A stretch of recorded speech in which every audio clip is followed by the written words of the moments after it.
Hello everyone, and welcome to something big. And this is about the return of the Battle Frontier potentially, and how it may potentially be involved with the Blueberry Academy BB Elite 4.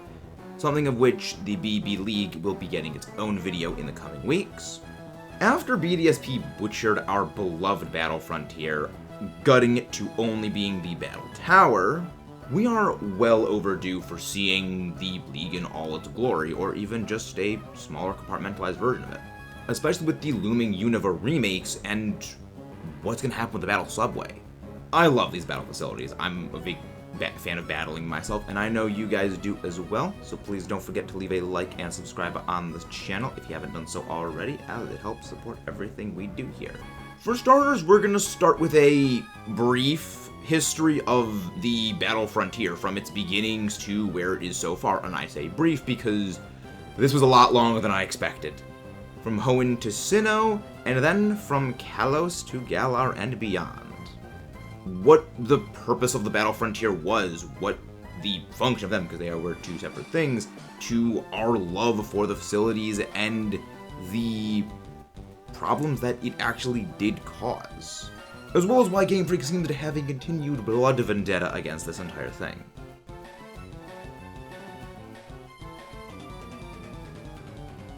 The Battle Frontier first graced our games back in Humble Emerald, growing out of and massively expanding the rather simple Battle Tower that existed back in Ruby and Sapphire, which itself was a successor of the original Battle Tower from Pokémon Crystal. In Crystal, it was simply win 7 battles, you get 5 of any one type of vitamin. So winning 7 battles, you get 5 iron. Winning 7 battles, get 5 protein, and such and such. Within Ruby and Sapphire, this was changed to, after a certain point, you would start receiving other items. These would be various specific battle items, things such as the scope lens, shell bell, a picture of the entire list of items that's going to be appearing on screen. There were also 2 special secret base decorations that were available exclusively through the Battle Tower, and 2 ribbons also exclusively available through the Battle Tower, one for level 50, one for level 100. The items you got from this were actually items that would really help you battle more effectively within the Battle Tower itself. This was before the Pokemon competitive scene really became a thing, when it was just you messing around and trying to do stuff with your favorites. Before a real understanding and drive of the community to create a competitive scene was a thing. Emerald is where all of that completely changed and where the Battle Frontier became what we know and think of today. It added 6 new battle facilities: the Battle Dome, the Battle Factory, the Battle Palace, the Battle Arena, the Battle Pike, and the Battle Pyramid. While the Battle Tower was still present, but it was slightly reworked.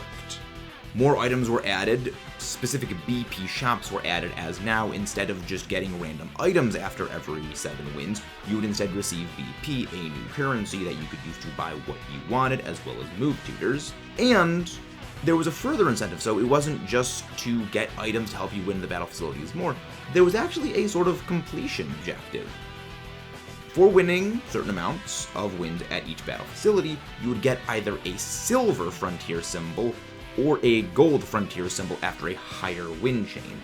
Each of these facilities had a different symbol, and it became almost a second gym badge quest to complete a harder challenge, a personal challenge essentially, and test players' mettle beyond what they had before. This was also before double battles were actually standard, so it was still single battles. All of these battles are going to be, you bring 6 Pokemon in before you enter the facility, you take 3 of them, and those 3 are the only ones you are allowed to use. Every battle is bring 3. And every facility had its own separate rules. And first off, we actually have the Battle Factory, which suspiciously does look like a smaller version of Blueberry Academy, or rather Blueberry Academy looks like a vastly larger version of the Battle Factory.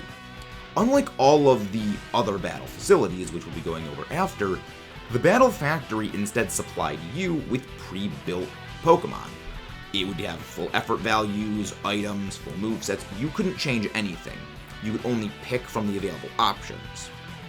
And every time you defeated an opponent, you would be given the opportunity to take one of their Pokemon if you saw one that you liked particularly that they had, or if one Pokemon in your team maybe hasn't been pulling its weight, but that looks pretty good, maybe I should get that one.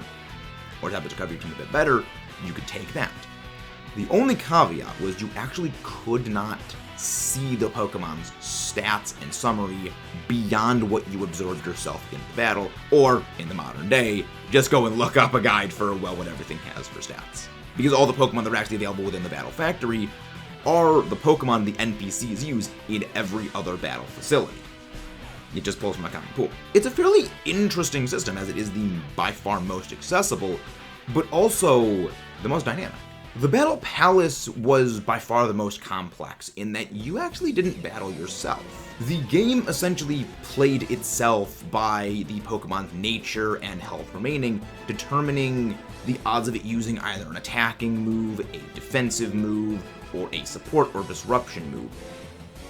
And it was not quite RNG, as you could influence things by going with specific natures, so it didn't make just, oh, default have these best stats. It was very interesting, but it was, you didn't actually play yourself. Similarly, the battle arena was not a battle in the traditional sense. It lasted only 3 turns, where every turn you tried to accumulate points. Think of this like America's Got Talent or any sort of performance show, where if you did knock out your opponent, you would instantly be awarded a win, but it was about style. Think of actually the Pokemon contest from the anime as a bit of a better approximation, where using super effective moves would give more points, using moves like Detect or Fake Out would actually hurt your points, and using resisted moves would hurt your points as well. And the amount of health you had remaining, the total fate of Pokemon, all of that factored in.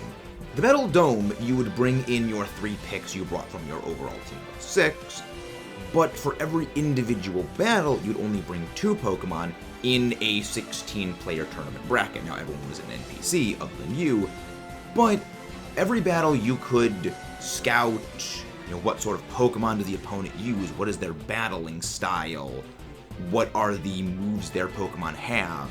Not, oh, they have, say, an Arcanine with Flamethrower, who's things like, they use attacking moves, they use support moves, they use defensive moves, and sort of figuring out what they have based on context clues, if you would like to. You can, of course, obviously not do this if you want a harder challenge. The Battle Pike was almost like a dungeon where RNG was at play. Every room would have a different effect. Previously, after every battle, you would be healed and your Pokemon fully restored. In the Battle Pike, you would not be healed after every single battle. In fact, there were some rooms where no battle happened. You could go into some rooms, no event, go into some rooms, an NPC would try to status you with their Pokemon, so you don't battle, but, well, there's a chance you get poisoned or put to sleep or paralyzed or burned, or even frozen. Somewhere you have a spontaneous double battle, somewhere you have a single battle, and somewhere there's an especially hard single battle, but after that especially hard single battle, your team is fully healed. It's a bit complicated, but it was much more like a dungeon than an actual battle gauntlet. And then there was the Battle Pyramid. This is sort of the granddaddy of them all. This one was also very much like a dungeon. In fact, it actually was a dungeon. It was 7 floors that you need to survive all of them. No healing after every single battle, and you could battle other NPCs on the floor. They would give you hints like, there's a certain amount of items here, or the exit is over this way, or items are this way.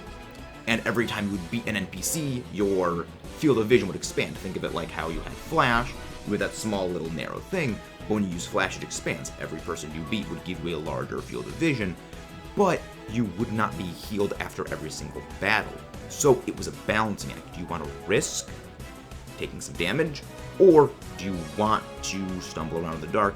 Because there were wild Pokemon. And these items you could find were not just, oh, here's a super potion, here's an ether. No, these were things like battle-held items, things like the shell belt, even the sacred ash. So if your team was on its last legs, sacred ash, full res. This pushed players' skills to their limits. And to this day, my brother getting the silver frontier symbol from the battle tower is one of his proudest achievements in Pokemon, and he did that over a decade ago. And even before you would enter the battle pyramid, you would talk to a Hex Maniac who would give you a hint as to the theme, so to speak, of the wild Pokemon of the next area. Be it with a flying types, electric types, fire types, poison types, ground types, steel types, rock types, normal types, dragon types, flying types, everything. And last but certainly not least, we have the classic battle tower. Once again, you do bring your own team to this. However, there's no special rules. It's just a battle gauntlet of 7 battles per round. If you win, you get your BP payout. As simple, basic, and effective as you can get. Every single one of the battle facilities had their own separate set length. Some battle facilities had 7 matches, some had even more, or some, like the Battle Pike, were just get to the end, and that's one set. You would receive a bonus amount of BP, and depending on how many times you had done this successively, if you met the number of wins required to get the silver or gold frontier symbol, you would receive that, and as well as, of course, the BP payout. The BP now were able to be used as a new form of currency to go to specific shops. These shops had the prior decorations for secret bases, but now added in even more items. These are the items formerly of the Ruby and Sapphire Battle Tower that you can now purchase at will, instead of relying on RNG, as well as several additional ones, and many other decorations for your secret base, different move tutor moves, and even buy TMs. This allowed you to win more at the battle frontier, used more Pokemon, maybe grind up a few things to then get some other Pokemon you wanted you to succeed. And of course, the ribbons were still present, however, these ribbons were still exclusively for the Battle Tower. It was far more of personal bragging rights and accomplishment rather than a competitive drive to battle other players like it evolved into later. The Frontier Brains had become the new league, the new Elite Four, the new Reds of the series. A higher goal for players to go to and aim for to take their game to the next level. Sinnoh and Johto's Battle Frontier, the Generation 4 iteration, slimmed down things a lot more drastically. The Frontier now only had 5 battle facilities, with only 2 facilities carrying over from the original, the Battle Tower and the Battle Factory. The only changes made for these was that the Frontier Brains switched over to new characters, as well as it added in a double battle mode. However, the Frontier Brains would not actually battle you if you did the double battle mode. That was limited exclusively to single battles. Since by now, double battling was becoming a thing, and the groundwork for what would eventually evolve into VGC was being laid. Because Pokemon was now starting to much more heavily develop their official competitive scene. There was sort of the beginnings of a competitive scene that started well back in Red and Green and Blue, but it didn't really materialize and mature until partway through Generation 4, where Gen 3 revolutionized things to a degree, and Generation 4 took them to the next step, with the Battle Frontier now showing the beginning steps of what would fully develop into VGC, Pokemon's current official format, which has remained strong for a decade and a half, if not even longer now. This also heavily shifted the priorities and the function of the Battle Frontier from a more personal challenge-focused goal to still maintaining that, but adding in more features that would be a hallmark of actual dedicated competitive prep, ways of preparing teams to battle other players, and familiarize players with different battling styles, strategies, and formulating their own plans and practicing those strategies and styles against NPCs to eventually bring out and develop against other actual human players. This is why many of the more, shall we say, eccentric battle facilities, such as the one where you couldn't actually control your own Pokemon, was removed in favor of things such as the new Battle Arcade, the Battle Hall, and the Battle Castle. Now, the Battle Hall, the Battle Castle, and the Battle Arcade did have their own oddity rules, but they were far more tame than the previous battle facilities, where rules were less actual battling and more style and your nature determining your moves. There were some eccentricities, but they were far more toned down in putting things into your control more heavily. This really served to further make this a proving grounds for players, and instead of the frontier symbols being what you would receive now, there were special plates or prints you would get that would go on your trainer card, which fundamentally were the same. They functioned the same way, silver and gold prints, which were the same thing as the frontier symbols, so it was the same thing, just in a slight different flavor. Of the new facilities, there is the Battle Arcade. This did pay out significantly less BP than the Battle Tower, and there's a reason for this. Before every single match would start off, there was a roulette board that would spin. This was in your power to actually stop the roulette, and whatever was in the box selected was a battle condition that the battles would be played under. And these could range from everything from weather conditions like rain or sun to your entire team being statused with burn or freeze or poison or sleep, to their levels go up by 5, your levels go down by 5, to it starts off with Trick Room applied, to the roulette board goes slower next time, the roulette board goes faster next time, the roulette board goes random. You get extra BP. It covered all things. This is why it paid out significantly less BP. If you understood the system, you could very easily game the roulette board to just rack up wins extremely easily. The Battle Hall is a bit more similar to Hoenn's facilities in that you actually only bring one Pokemon to every battle. If you're actually playing double battles, you have to bring 2 of the same species. So you say bring 2 Flygon to double battles. Despite its oddities, there is a method to its madness. When participating, you select from any of the 17 types that existed at the time, and you will battle that Pokemon, or a Pokemon of that typing. The more you battle a specific typing, the stronger that Pokemon's typing will actually become, increasing the level of what you're fighting. And lastly, we have the Battle Castle, with a rather familiar Generation 5 Sleepyhead. The Battle Castle removes your help items, and by winning battles you accumulate castle points. These castle points let you purchase health items for your own team, de-level or increase the level of your opponents, which, if you increase the level of your opponents, you will gain a huge payout of castle points next time, with a big high-risk, high-reward, to healing your whole team as you actually don't get healed after every single battle, to scouting things about the enemy's team. And a bit similar to the battle arena, where winning the battle in certain ways, things like health above 50%, at full health, number of non-fainted Pokemon, would increase your CP payout. But in terms of the actual battles, it's the same as the other facilities, where it is 7 wins, 1 round complete, and you receive your BP payout. Extra CP does not get converted into BP, unfortunately. That's how I thought it worked. It sadly doesn't. For BP shops, things are still mostly unchanged. It still buys items, TMs, move tutors, and now you get the type damage reduction berries, as well as vitamins. This is what I mean when it was significantly more designed for competitive prep, as at this point, competitive was becoming its own thing, and this was a proving ground where you could mix and match and test the things here, and figure out what would work. But before we move on to, well, Unova and beyond, please don't forget to leave a like and subscribe for more, as well as comment below your thoughts on everything so far.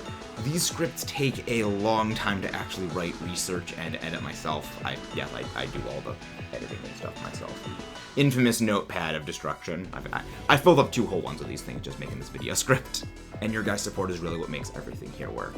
While still on the topic of Generation 4, this took significantly more to do in some aspects to be able to win at the, well, Battle Frontier, because the teams that were being used had better moves. Because of the physical special split, a lot of Pokemon got a lot better, while at the same time, because a lot of Pokemon did end up getting a lot better, it was putting more power in the hands of players to be able to strategize more. But with the focus of the Battle Frontier, but with how the Sinnoh Onward Battle Frontier was essentially a proving ground and resource grinding location for actual true competitive, it did gate many of the essentials behind a significant time investment.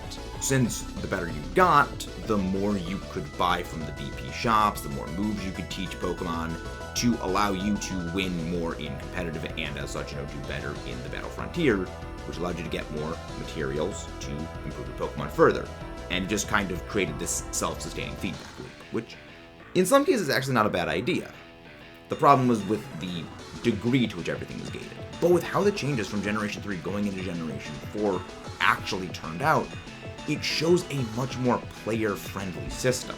In some ways, it was actually quicker to pair up teams, and Unova actually furthered this even more. Unova didn't have the Battle Frontier en masse. Instead, it just simply had the Battle Subway. And with Pokemon Black and White 2, they added in the Pokemon World Tournament, both of which were ways of actually acquiring BP, and both had different BP shops. However, with two different ways of getting BP, this is where we start seeing many of the more player-friendly decisions that kept the competitive grind preparation resource place, while also adding in more layers of player-friendly and personal goal reasons to be continuing to battle here, as well as being the first time that you could actually access these things mid-game. You can get access to the battle facilities in both games more or less after the third gym. So these items could be incredibly helpful to a standard playthrough of the team in a story mode, as well as being able to get useful TMs, useful items. It was not just a competitive prep thing. It let you give Pokemon that otherwise may not have really had many options a way to shine in a story playthrough. The reason why it is much more player-friendly is because at this point, VGC had been established for over a generation and was slowly maturing into the form we know it as today. So, opening up access to players was kind of an important thing. This massively increased accessibility of these valuable resources to players, with different ways of grinding them. It combined fun completionism with necessity in quotes here, rather than strictly gating everything behind a singular competitive monolith. This is also the reason why the Battle Frontier did not make a full return, and the Battle Subway instead operates exactly like the Battle Tower. Instead of just going vertical, it now just goes horizontal. This is because the battle facilities were made and conditioned into being a way to soft prepare and then acquire the materials to play for competitive and practice lightly. It became a bit less of personal completion and a personal challenge to seek. There was of course still personal rewards for beating the Battle Subway, with you receiving a trophy for winning the singles, doubles, and super trains in the Battle Subway. No trainer card prints, this is just something that goes back to your room in your starting town. Instead, the personal achievement and sort of more for fun challenge seeking would instead move on to the Pokemon World Tournament, which was in many ways a much better system, as it allowed you to fight previous gym leaders and champions and all these trainers throughout the generation that you've known and loved, and can fight against them. While not true high-grade competitive battles, they were still significantly more difficult than their normal incarnations, as you don't have a level advantage at this point, and you can't just retool your team on the fly to beat them. You have to go in with a team that goes well against all of them. So it divided up its focus between a personal challenge that is wide appeal and a competitive, dedicated preparation system that both feed into getting the same material pool, which was a fantastic idea, which is one that they really should revive. Now we move on to Kalos and Oras. And from here on out, they did actually rework the Battle Maison, which is, again, another reskin of the Battle Tower, in that you no longer need to win a set of 7 matches in order to get your BP.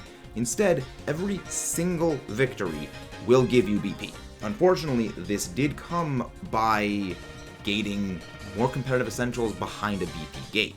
And though it is still only one battle facility, though much to our chagrin, we did not get the entire Battle Frontier returning in Oras, though there is likely a reason for this being the case, and then just sticking with the Battle Maison. The Battle Maison is simply a reskin of the Battle Tower, only this time you can do single, double, triple, and rotation battles.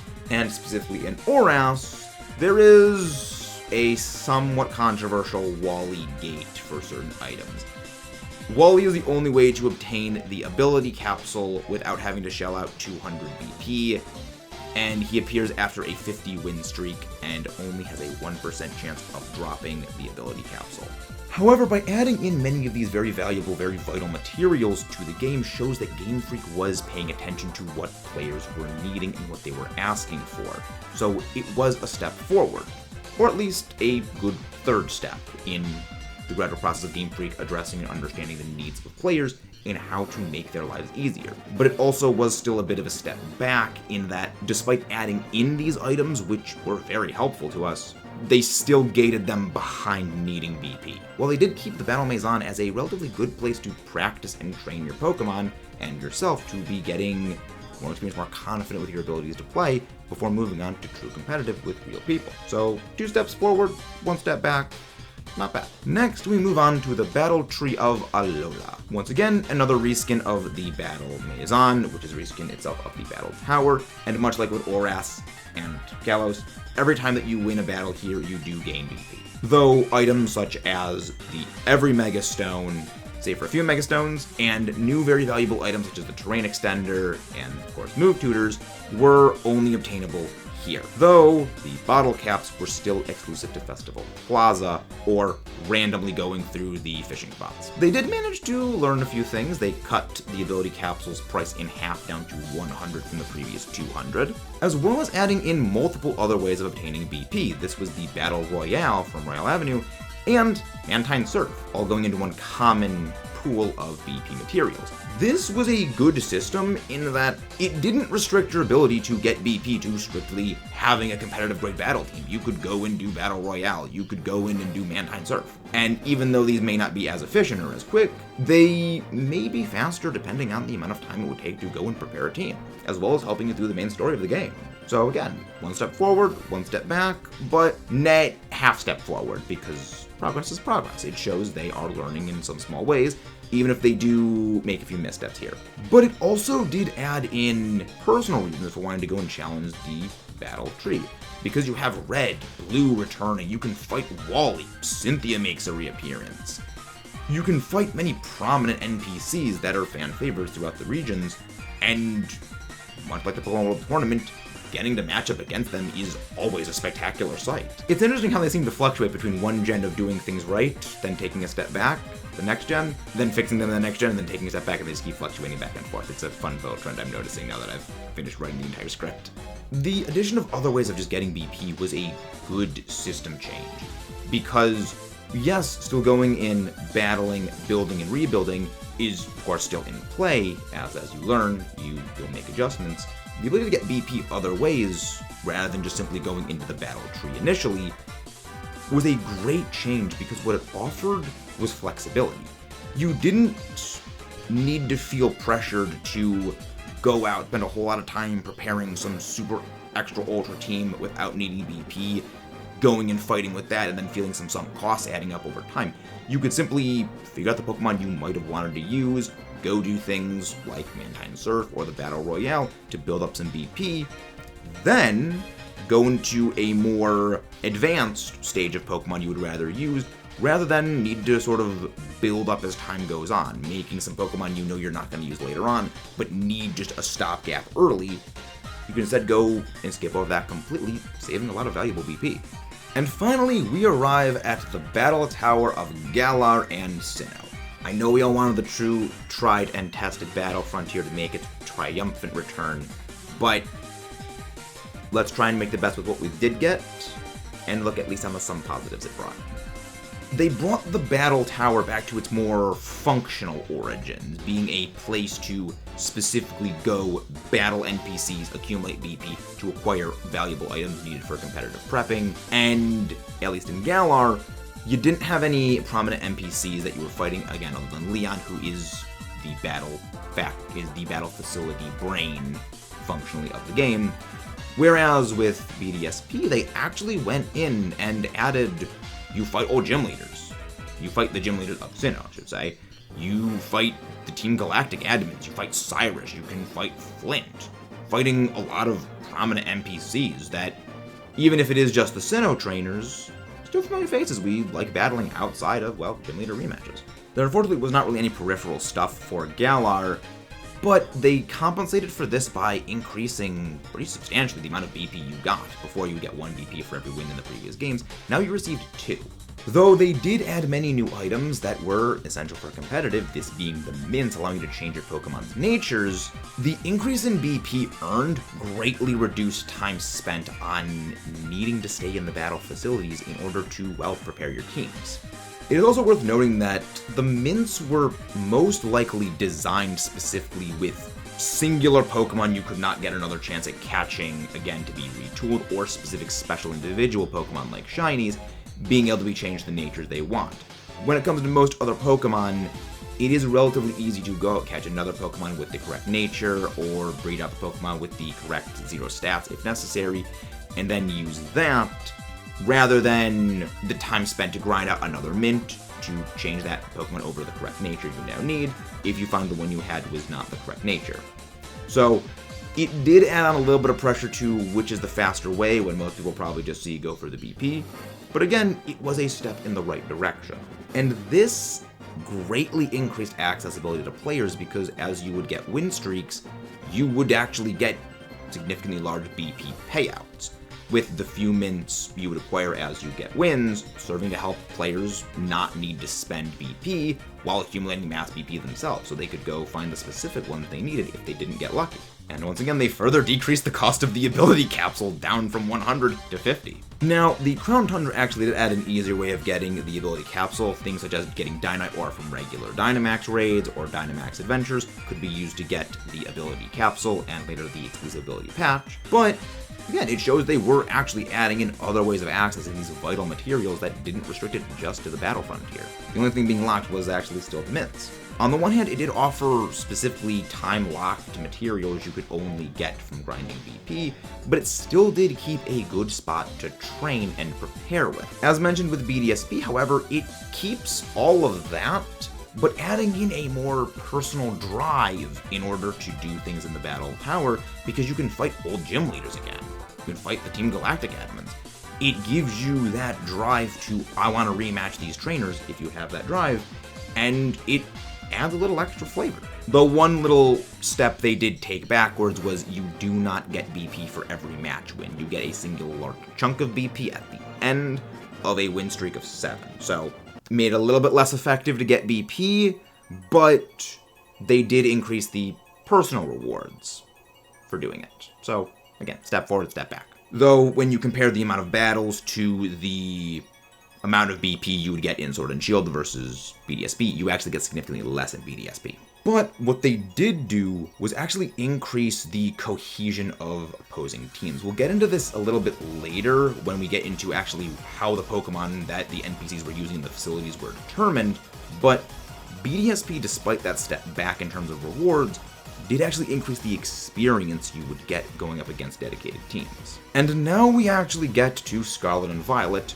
where there is no BP, at least at present. All of the materials that were available exclusively by BP throughout all of the generations were now available for just regular money. And almost every move that had ever been a BP exclusive move tutor move was now just a regular TM. With all the history done, let's sort of compress down what the function of the battle facilities in Frontier were. Both the function and the purpose, as they are two separate things, as well as battle facility adjacent things such as the Pokemon World Tournament. It was great for getting people started, motivating them to try things out, approach the game in a different way, and slowly transition into testing your mettle, getting you to think more critically, more dynamically. And then as time went on, it did transition into getting people more accustomed to building for competitive and even maybe inspiring people to want to go into competitive. But at its core in the beginning, its purpose was always just really a novelty, a personalized single-player experience. And that's the reason we love these things. It was something simple. It was a personal goal we wanted to go out and seize ourselves and just have fun with. It was a personal challenge for not quite the same reason, but not that dissimilar from the reasons people love things like randomizers, love things like Nuzlocke or ROM hacks. It's different. It's a challenge. It's not what we're used to. And especially when your reward was a trophy in your bedroom in the games, or a Frontier symbol that maybe you had that other people didn't, or the special prints on your trainer card. Those were things that really only you'd ever see, but you'd know. To this day, my brother's proudest achievement in all of Pokemon was that he got the Silver Frontier Brain symbol for Brandon when he defeated Pyramid King Brandon in Emerald. You just simply didn't need to be a competitive player to find enjoyment here. It was all personal satisfaction. While its function was a way of preparing people as time went on to battle against other players, to gain somewhat practical experience, and then giving them the materials they needed as well as the practice to pull together their knowledge and create a team for battling other players. And that first part is something that Scarlet Violet just doesn't have. There's nothing like restricted sparring even was back in the Isle of Armor. Nowhere to test ideas out, practice, and figure things out. Other than going online and battling real people in the battle stadium. Which, that can be an issue for people just starting out. You never know if you're going to go up against someone who's a seasoned veteran with your comparative lack of experience.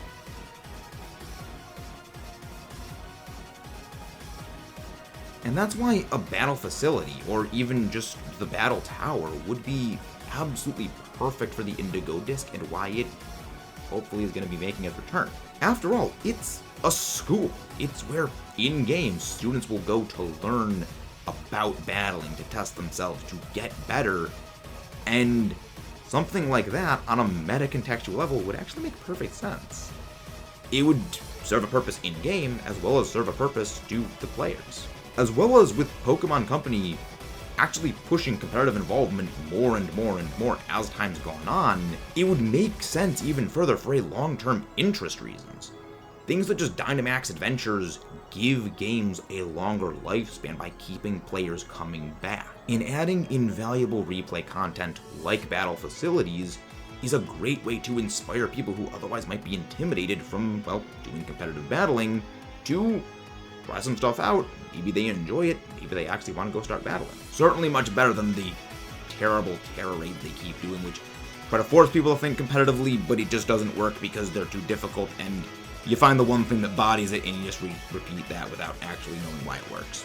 It's a challenge, but not so much of a challenge you have to turn your brain off. It gets you to think dynamically, and it gets you to think critically, but it doesn't require too much pressure to be put on you. Hopefully on the Unova remakes we will get the Battle Subway's return, especially because GameFreak does actually pay attention to things the community says. As the generations have gone by, they have implemented small little things that players have been asking for in terms of additions to functions of the game. Things such as removing Hidden Power's power being based on your IV stats, so now it's just the same power for everything.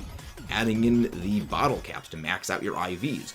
Adding in, well, functionality to things like the Destiny Knot and the power items in order to pass down specific IVs for if you want a 0 IV, or you want a perfect IV, or anything in between. Passing down natures. Adding in the mints to change natures. And then the ability capsule and the ability patch, which really allow you to, from the ground up, build almost any Pokemon from square one, from any individual, as well as moving more or less egg moves. The biggest example of something extremely niche as this was when the DLC for Scarlet Violet released the Teal Mask. They gave Indeedee Female the ability to learn Trick Room normally. Prior to this, it could only get it by doing a level 5 or level 6 Terror raid and getting lucky with the stats for a competitive one. Now, any Indeedee can learn it, which was a huge complaint people had for a long time, and they changed that right when the Teal Mask came out. That was not an accident. That was them paying attention to what the audience wanted. And with the outcry of the fans about how horribly the Battle Tower and the Battle Frontier was handled in BDSP, that is something they very much took awareness of. If the Indeedee thing was as small and niche as it was, the BDSP Battle Frontier was a widespread thing. And even the changes that were made to the Battle Tower show that they were still thinking about it. This isn't something like Z-Moves or Megas, which was an entire mechanic that was involved in everything battle start to finish. This is a side function that is in itself its own story. Those were mechanics that were dropped for reasons of overall game balance and game focus. This is something that is for the players. So this means they've got to come back, right? Battle Frontier confirmed, Battle Factory confirmed. I mean, the Indigo disc literally looked like the Battle Factory, but just bigger, right? Well, we'll save that for a little bit on the final version for that, because as much as we love the Battle Frontier, there are more than a few reasons it may not return as we remember the Battle Frontier to be, at least until the Battle Subway returns in the Unova remakes. The one main thing that actually goes against the Battle Frontier returning is actually the same thing that was its biggest point: the purpose. As the years have gone on, a number of things were restricted to battle facilities. And this is where the very valid criticism that players have levied against GameFreak and Pokémon Company really crystallized. The massive time sink, the massive investment it took to be able to play competitive was entirely because of the Battle Frontier, with how much you needed to grind it to get the items, to get the materials, get the moves, when it was never really needed to be that way. They never needed to restrict these only into the Battle Frontier. They could have simply just made a store that opens up after you beat the main game and you beat the League. You can then get these, which is what they did in Scarlet Violet. It was this gating of resources that still leaves players divided today. It made the battle facilities a self-fulfilling prophecy. You needed to win at the battle facilities to get the items to help you win at the battle facilities, to help you buy more stuff to win at the battle facilities, to then be able to play competitive. While, when retooling stuff for competitive, you still need to grind the battle facilities to get more resources to keep retooling your teams. So even when you were done, or mostly done, you still needed to go back to the battle facilities. It's still kept in that loop. And the best way of making this quick and speeding up the need to grind was to have, well, high-level knowledge of what you needed, why you needed it, and what you were going to use before going into battling. Something that you really only could have if you had high-level knowledge of competitive that would completely eliminate the need to practice at the battle facilities, thus removing one of its main purposes. As well as the idea of it being for competitive practice is a bit dubious. I did say that quite frequently throughout the entire video so far, but let's take a little bit of a look at what kind of practice it actually did give players. This is because of the way teams that you fight in the battle facilities were actually constructed, and the way in which NPCs battle versus the way that real people both build teams and respond to opposing teams when in a battle. Both of these are completely different. The way that battle facilities work does change depending on the generations, but in general, especially back in Generation 3 and Generation 4, all of the NPCs had a shared pool of Pokemon. So all NPCs pulled from the same pool of Pokemon, with Generation 5 moving up to Generation 7, there was an individual, this NPC has this pool of between 20 to 48 Pokemon that they pull from. Then, the same thing happened with Galar's Battle Tower, where there was still that pool of Pokemon per trainer, and then in BDSP they changed it so every single NPC had 4 pre-built teams, as in Team 1 is these 3 specific Pokemon with these moves and these stats, such, to increase the cohesiveness of the team so the NPC knew how to use that specific team, rather than the RNG lottery of, well, they might get Arcanine, Magmar, and Rhydon. Or they might get a Sunsetter with a water type. It's things like that, as well as the lack of player intelligence piloting it, that doesn't really give players the same amount of practical experience. That and the pool of Pokemon the NPCs used actually were comparatively weak. You needed to get a very significant number of wins before you started seeing Pokemon you would more traditionally see players actually using. For the first maybe 30 or so battles, you'd be seeing Pokemon like Magby or Nosepass. Maybe towards the end, Swallow. It would take you well into the double digits to start seeing things like Hariyama, Medicham, various fully evolved starters, even unevolved Pokemon. Without the Eviolite, you'd still see well into the 30s and 40s. Around 2/3, if not more, of the Pokemon in play for these, at least with Generation 4 and Generation 5, were sub 500 BST. For reference, starters sit at around 530 to 520 BST. This heavily hamstrings the ability to actually get feasible preparation in practice. While you might be able to rehearse your strategies a bit more, knowing, okay, if this thing comes up, I do this, this, this, this, I can use this move with this move, and practice things like that to give yourself a confidence booster, it is not going to prepare you at all for how actual people are going to play. That's why this was always much more of a single-player personal challenge. And why bringing in a well-prepared team of absolute all-stars, even if they're not the most competitive of hyper-trained being as in aggressively trained into being maximum stats on everything, with whatever EVs you accumulate throughout the game normally, you can still get pretty far. In fact, we did. We actually beat the first 21 wins of the Battle Subway back in Black and White 2, with our, story playthrough team. Which on the one hand is actually good for grinding BP, as you don't need heavily developed teams to start accumulating small amounts. Problem is, as you win more, you get more BP, so it is better and it is encouraged to have much longer win streaks than win 21, back out, win 21, back out. So it was easy to farm BP, but it wasn't very efficient. The other issue of this is that when facing real players, you will see holes in your team that you simply never would have discovered when facing an AI. So it would mean that you need to go back and re-grind and rebuild teams when you want to make any changes. As well as more intangible things like less adaptability and reactivity in specific situations when you encounter Pokemon or encounter someone doing something you don't expect. If you're going up against a relatively predictable AI, you're not going to understand the relatively unpredictable person, especially when they're all in on certain stats. They don't have the human flexibility in terms of stat building, in terms of thinking of other janky covered moves, in terms of thinking of overall team synergy, because the teams are pulled from a random assortment, not, I'm going to be using hazards with this thing to force switch outs and this and this and this. It was good for some light practice, but not for mid to late practice. And that's why, again, it was mostly a fun personal challenge. It was there to whet your appetite, not be the main course. A good starting place, but one that did require a pretty significant grind in order to get to the final end goal of competitive if you want to get involved in competitive. But as for practice, it was relatively dubious on that front. It depends on what you would consider practice. If understanding how to go about setting some Pokemon up in a right way, of in-battle reactions, understanding to switch certain things out against certain Pokemon, understanding the interplay between your team, that would be good practice. But it doesn't give practice to real battle situations, I guess is a better way of phrasing it.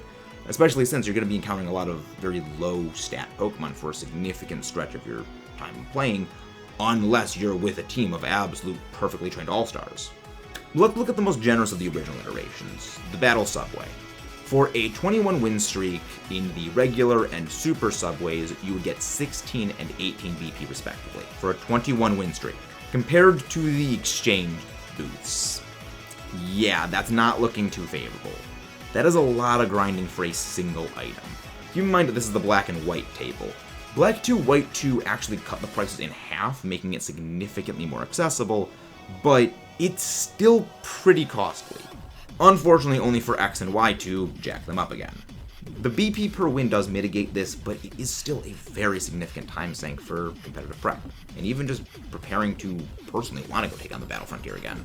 By Sun and Moon, it actually became possible to find most of the items that were useful for battle facilities in the overworld normally, things like the Life Orb. However, certain other ones, such as the Assault Vest, could only be gotten via the BP exchange table. So progress was made, but it still required a little bit of grind to get everything that was essential. But those were more specific items that not everyone would need to encounter. So again, 2 steps forward, 1 step back. Sword and Shield is actually where all of these items were able to be found in the overworld normally. Things like the Assault Vest, Life Orb, Choice Scarf, Choice Band, Focus items. So the restrictions of the battle facility only became things like the mints, which was a huge step forward, as mints were not always required for Pokemon to change their stats. You could go and catch another, say, Ferrothorn with the right nature this time, and build that up instead of, well, I have a Ferrothorn already, but it doesn't have the right nature. Faster to go grind the BP to go change its nature over to the right mint, or just breed for one. So the essentials weren't exclusively gated. For certain Pokemon, they were important to have the mints for things like legendary that you transferred in, or special Pokemon like shinies that you have that you would like to use, but don't have the right stats.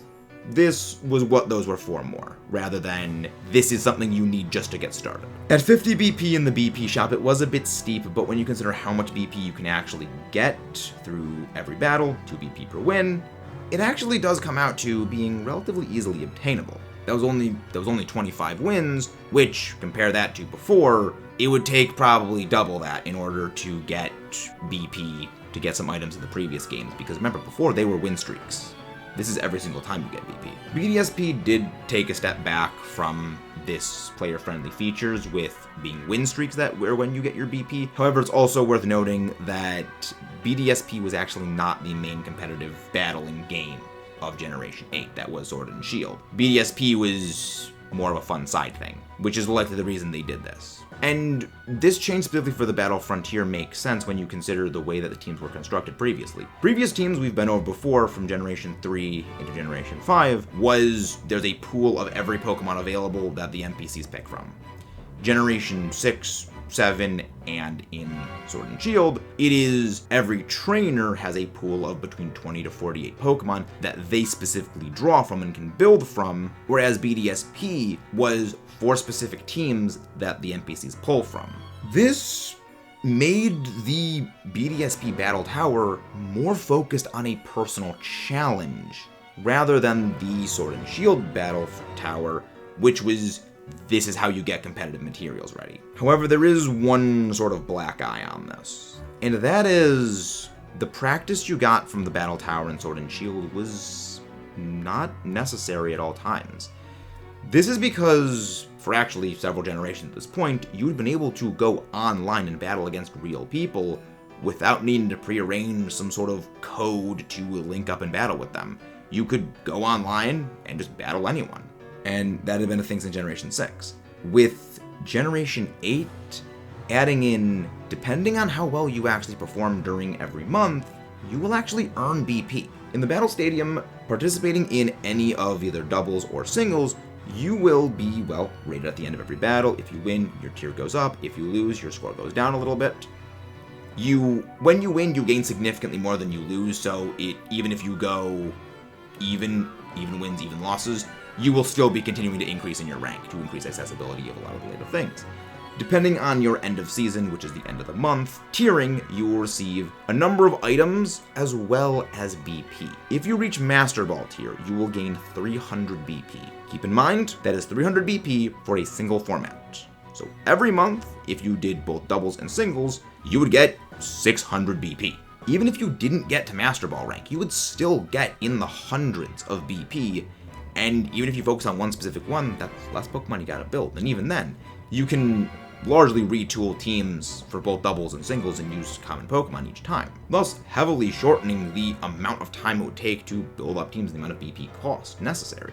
And this is something that was the final nail, or at least one of the nails, in the necessity of the Battle Tower as a practice facility. Because now you could get tangible experience battling real people while also earning BP. For reference, this is actually how I earned my BP in Sword and Shield. For those who've been following for a while, they know about the Elite Battle League, a Pokemon tournament that I participate in with several other PokeTubers, and throughout all of my time in Sword and Shield, I used the BP I earned in the first 5 months of Sword and Shield's competitive season to fund all of my competitive needs from the start of Sword and Shield to well over a year into Scarlet Violet. And I still have not run out of BP. That is with even wasting BP on giving out items to other people, not wasting BP, but spending BP on things such as mints and bottle caps to give to other players. A few months could easily set you up for several years. So now, especially because of the way the tiering worked in the Battle Stadium system, if you were a Tier 1 battler, Pokeball Tier 1, you would get matched up against other Pokeball Tier 1 players, maybe some Pokeball Tier 2 players. You would be kept at around the same level of ranking right now, and then as you win, you go against harder players, it would gradually increase the skill level you go up against as your own practice level increases, giving you that early to mid to heavy prep that the battle facilities could only offer the bare minimum early to maybe mid prep. while still giving out the same rewards. With the BP stranglehold finally broken on the Battle Tower, the changes made in Scarlet Violet we've mentioned before, the restricting of items such as the Life Orb, Mints, Ability Capsules, to number of badges and being able to be purchased with regular money or League points, ended not the need for a battle facility, but an end of the need for BP. And this is where a fine line needs to be drawn between the need for BP and the need for a battle facility. Because before they've gone hand in hand, but there is a distinction between both of them. Another importance of the ability to online battle with players that had been available for 7 years before Sword and Shield was that before you could only battle in the battle facilities with a 3v3 system, or 4v4 if you were doing doubles, which not everyone wants to do. With online battles, you could do full battles of 6v6, which to many people is far more interesting and far more attractive to play. You could test out in practice and gain experience in the same way and even beyond what you could get in the battle facilities. So, does this mean the battle facilities were pointless? Not at all. It is important to know that there's a very fine line between the relevance of BP and the relevance of battle facilities. The two are mostly tightly wrapped up together, but there is a distinction between the two of them, and if GameFreak threads the needle, they will have achieved a miracle. The battle facilities were a requirement to farming materials. However, with the removal of the need to farm materials, they can go all out in making the battle facilities about a personal challenge, about your own drive and your own reason to want to battle, rather than arbitrarily, if you want to do competitive, you need to grind for hours. It takes it back to that personal accomplishment.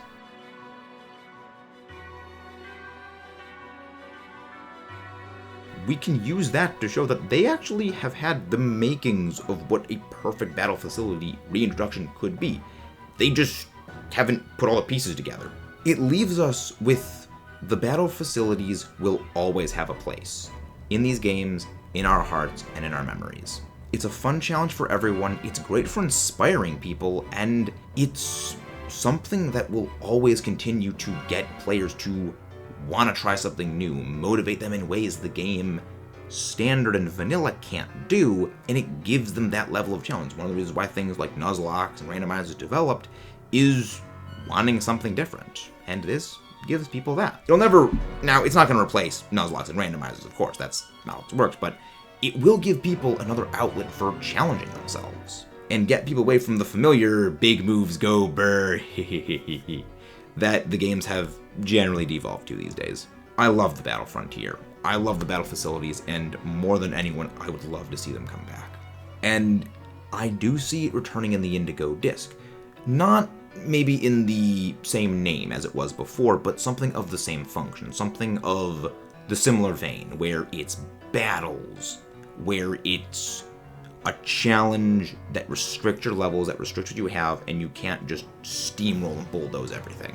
Because this is the first mainline game in over a decade and a half to not have any sort of battle facility. And with mints and the ability to do competitive and prepare teams being far more accessible than ever before, it's the perfect opportunity for them to reintroduce it. The only downside is, the battle facilities as they were traditionally done do not have a place in the modern games. The restrictions of vital materials to a time sink is something that does not have a place in the games anymore. This is a problem that is valid to level against GameFreak. And they have changed this, they have removed that. And the reintroduction of the battle facilities does pose a risk of them bringing in a new, specifically frontier, specifically facility locked material that you can only get by grinding there. And that is the pitfall they need to avoid, and maybe why they don't bring it back. For fear of introducing something new and gating it behind things and creating the criticisms again. One of the biggest criticisms was there is no IV reduction item, something that has been a problem for many, many generations, and GameFreak still has not refused to add. There is a substantial risk of, if the Battle Frontier returns, they will add that item in and add it only for BP. Which, even if they did add that, I feel people would still be okay with this because of what that item is and how limited it would need to be. But there is a precedent for that mentality being a problem. And this isn't something that I'm just saying.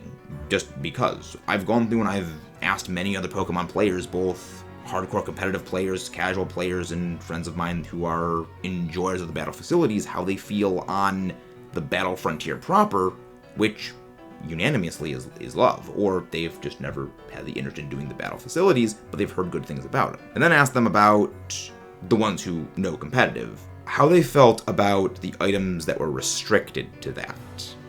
That was where there was unanimous discontent. And it could be GameFreak missing the forest for the trees. They're seeing problems with the system, but not the correct root of it, so they just uproot the whole tree.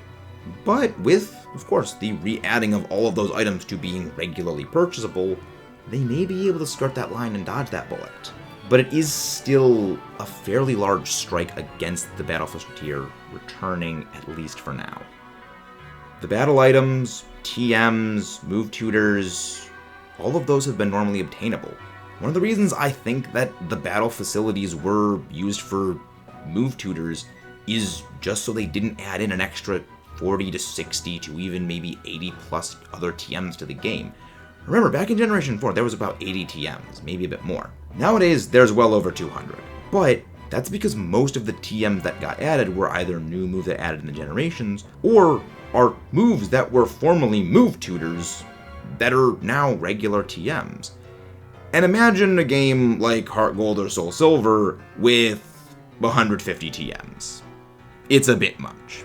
Likely they just did it for pure practicality. You can't really cram all those items into a game without making you tripping over items every other step. Or just making a giant, store you have to go buy everything from, which honestly they could have just added in the department store. If they bring back the battle facilities to their original Platinum roots, personal enjoyment, personal satisfaction with really no cost and no grander enforced grind, it would be a hit and it would be loved for years onward.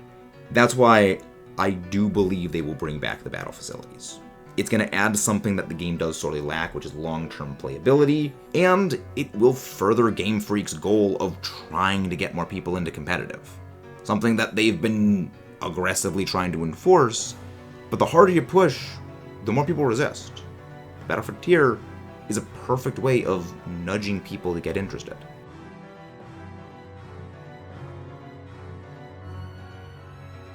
Before we end off, it is something to note, we mentioned a little bit before about how much Game Freak and Pokemon Company does actually pay attention to the community. Even if we don't get something called the Battle Frontier, or even something called the Battle Tower, they do pay attention to discourse going on in the community. The devs have repeatedly added in niche little things that players have wanted a few years later and just existed passively in the background. They've made changes, some relatively immediately, with no grand fanfare. But they simply can't come out and say, we are changing this because we see you guys want it. Everything from saying they're aware of the quality issues of the games and they want to fix that while keeping the same game release timeline. Acknowledging there have been shortcomings. It's one of the few times they've actually come out and said they screwed up and they are trying to fix it. To smaller things like hearing the community wanting something like the bottle caps, adding in an IV Maximizer, seeing the annoyance of getting the right nature on Pokemon and adding in the mints, to the hyper-specific Indeedee female not learning Trick Room by TM, which they changed. Game Freak and Pokemon does care. They just can't always show it. And that gives me confidence. I am very sorry for how long this video has been. Thank you for watching. You guys are the ones that make all of this possible. Please don't forget to leave a like, subscribe for more, and comment below your thoughts on what we said here, your hopes for things in the Indigo disc, and whether or not you love the Battle Frontier, your favorite things about it. What was your favorite battle facility? What was your favorite generation? But I'll see you guys next time. Thank you very much. Let's rock and roll. Aha, surprise, we're not actually done yet. I want to give thanks to all of you guys for sitting through this entire thing. This project was far longer than I expected. It was about a month's work. I'm actually recording this 4 weeks after the initial footage was actually recorded. And the raw footage of this thing was over 2 hours, and all of the battle clips I recorded was in total over 6 hours. It was the single biggest undertaking I've ever done for the channel, and I really want to thank all of you guys.